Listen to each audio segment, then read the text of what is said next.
starving leopard approaches human camp, but what happens next will blow your mind. The dry expanse of the savannah lay in eerie silence, broken only by the sporadic chirp of crickets and the soft rustle of a warm, restless breeze. The sky above was painted in deep hues of orange and crimson, the sun's final descent casting long shadows over the arid landscape.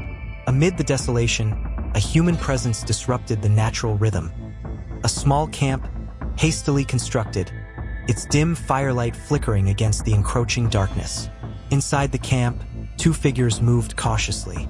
Their clothing bore signs of long travel, frayed edges, dust stains, and the exhaustion of survival. David, a seasoned wildlife researcher, crouched over a stack of maps and weathered notebooks. His face, lined with years of hardship, was illuminated by the soft glow of a lantern.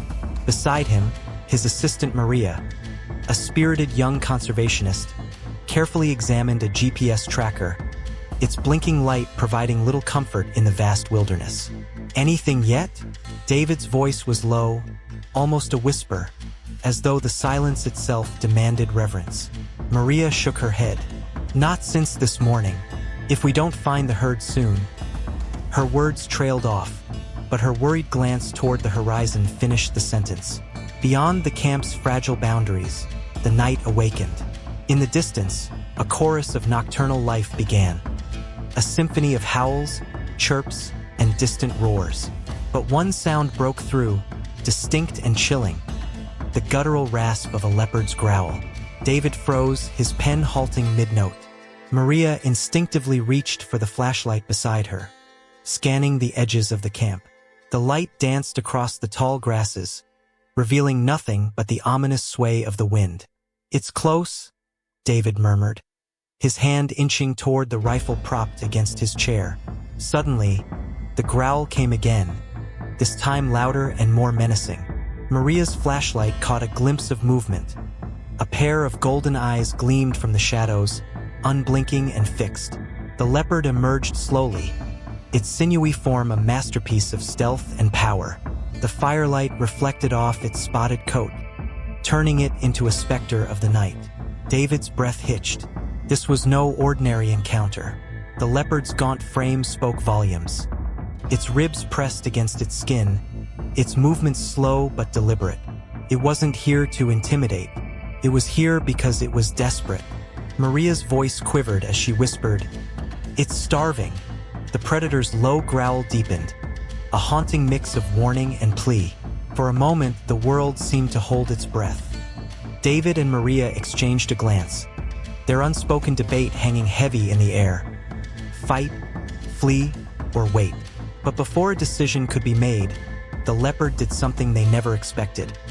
It took a single step closer to the campfire, its head lowered, eyes unwavering. "What is it doing?" Maria asked, her voice barely audible. David swallowed hard. "I don't know, but whatever it is, we're about to find out." The leopard paused just beyond the firelight, its gaze piercing, its body trembling from hunger and exhaustion. Then, slowly, it collapsed onto the ground, its chest rising and falling in labored breaths. The savannah seemed to fade away, leaving only the flickering fire, the two stunned researchers, and the formidable predator lying at their feet. A wild, unpredictable force of nature brought low by the relentless grip of hunger. In that moment, an unspoken question hung heavy in the air. Would this be a story of survival, or something far more extraordinary? The savannah may have been timeless, but the lives of those who found themselves within it were anything but. To understand the extraordinary moment now unfolding between human and predator, we must first understand the paths that led them here. David Harper was not a man who believed in destiny, at least not anymore. Once a celebrated ecologist, his name was synonymous with groundbreaking wildlife studies. He had spent decades mapping predator migration patterns, documenting behaviors, and championing conservation in some of the most remote corners of the world. But David's passion had come at a price.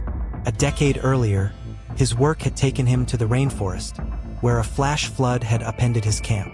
In the chaos, his wife, Claire, a fellow researcher, had been swept away.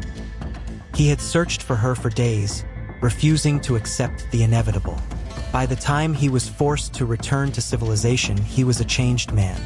His once fervent enthusiasm for nature became tinged with guilt and bitterness. Every predator he studied, every ecosystem he documented, was a painful reminder of the life he'd lost. Yet he continued his work, believing that his survival carried a responsibility to honor Claire's legacy by protecting the creatures she had loved so deeply. This trip to the savannah was supposed to be a simple task: track a herd of migrating antelope and document the impact of drought on their behavior. But as the days stretched into weeks and the herd remained elusive, David began to wonder if fate had other plans for him. Maria Torres had always been the kind of person who saw beauty in chaos. Growing up in a bustling city, she had been the odd one out. A girl who preferred the companionship of stray dogs and the solace of park benches to the noise of crowded streets. Her love for animals led her to pursue a degree in wildlife conservation, but the road had been anything but smooth. As a young woman in a male-dominated field, Maria constantly felt the weight of doubt from her peers. "You're too soft," they'd say, mistaking her compassion for weakness. But Maria knew better.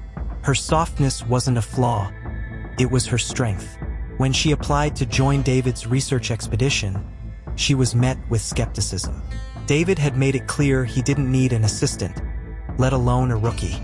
But Maria had persisted, and her determination won her a place on the team. Now, weeks into the expedition, she was determined to prove that she belonged, not just to David, but to herself. What Maria hadn't anticipated was how profoundly the savannah would challenge her. The harsh sun, the relentless wind, and the constant threat of predators had tested her resolve in ways she'd never imagined. But she had also discovered moments of wonder. A baby elephant stumbling after its mother, a flock of flamingos painting the horizon pink at sunset, and now, this. A starving leopard standing on the brink of life and death. The leopard, too, had a story. A tale written in blood, hunger, and survival. Born into the wild as one of 3 cubs, she had known both love and loss. Her mother, a fierce hunter, had taught her everything she knew. How to stalk unseen, how to strike with precision, and how to avoid the deadly encroachment of humans. But the drought had changed everything. Rivers dried to dust, prey grew scarce, and the fragile balance of the ecosystem tipped dangerously. One by one, the leopard's siblings had succumbed to starvation. Her mother, weakened by the fight for survival, had been the next to fall. For weeks, the leopard had wandered the savannah alone, her once glossy coat dull, her strength fading. She had tried to hunt but failed time and again. Each failure carved another piece of her pride away until only desperation remained. Now, as she lay before the human's fire, the leopard's instincts were at war. Every fiber of her being told her to run, to fight, to survive. Yet her body, battered and broken, could do none of those things. All she could do was wait, and hope that these humans, the very creatures her mother had warned her about, might offer her a chance at life. 3 lives, shaped by struggle and resilience, had converged under the stars. Each carried their own wounds, their own fears, and their own desires. David sought redemption, Maria sought validation, and the leopard sought survival. None of them could have imagined how this night would change them. Yet as the fire crackled softly and the leopard's labored breaths filled the silence, an unspoken connection began to form. Fragile as a spider's web, but strong enough to defy the odds. The savannah watched, indifferent yet eternal, as the first threads of an extraordinary story began to weave together. The campfire's glow flickered uncertainly against the velvet darkness of the savannah. David and Maria remained frozen, their breaths shallow as they watched the leopard lying at the edge of their camp. The predator's chest rose and fell with visible effort, each labored breath a reminder of its dire condition. Its once majestic form was now a shadow of its former glory. Hunger had stripped it of strength but not dignity.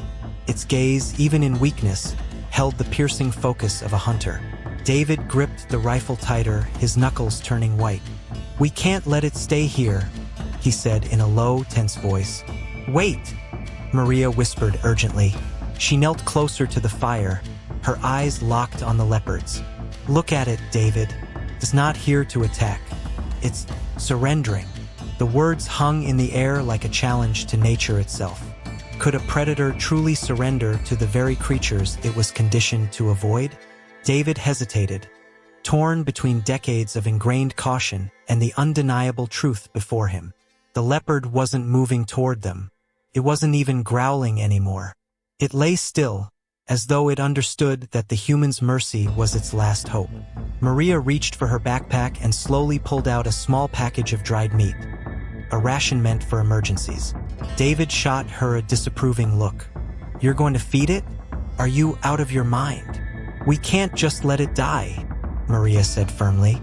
She moved cautiously, inching toward the edge of the firelight. Her every movement was deliberate, her voice soft as she spoke to the leopard. "Easy, girl. I'm not here to hurt you." The leopard's ears twitched, its golden eyes narrowing as Maria extended the food. It didn't move, but its nostrils flared, catching the scent of sustenance. "Maria, get back," David hissed, his finger brushing the rifle's trigger. But Maria ignored him. Her heart pounded as she placed the food on the ground and slowly backed away. For a moment, nothing happened. Then, with a tentative, almost trembling motion, the leopard stretched its neck forward and sniffed the offering. When it finally took the first bite, Maria exhaled a breath she hadn't realized she'd been holding. David lowered the rifle slightly, his expression softening as he watched the leopard chew weakly. "I can't believe this," he muttered. Neither of them could. It was a moment that defied logic and instinct, a predator accepting the kindness of prey.